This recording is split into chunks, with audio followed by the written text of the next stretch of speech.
ભગવાન, આ દુનિયામાં તમારાથી રૂપાળું કોણ છે? આ દુનિયામાં સૌથી વધારે હેન્ડસમ કોઈ હોય તો કૃષ્ણ છે.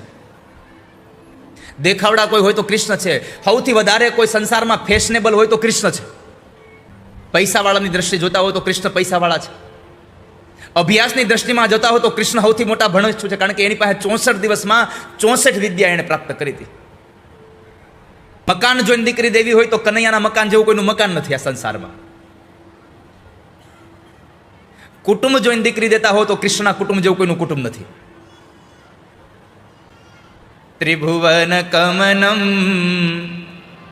તમાલ વર્ણમ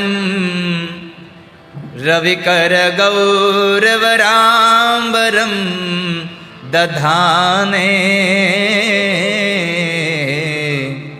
વપુરલ કકુલા વૃતાનનાબ્જમ વિજય સખેરતિરસ્તુ મે નવદ્યા. ભગવાન, મારી પ્રાર્થના છે, આ સંસારમાં તમારાથી કોણ બીજું સારું હોય? હે નાથ, તમે મારી પ્રાર્થનાનો સ્વીકાર કરો. તમે આવીને મને દર્શન દો.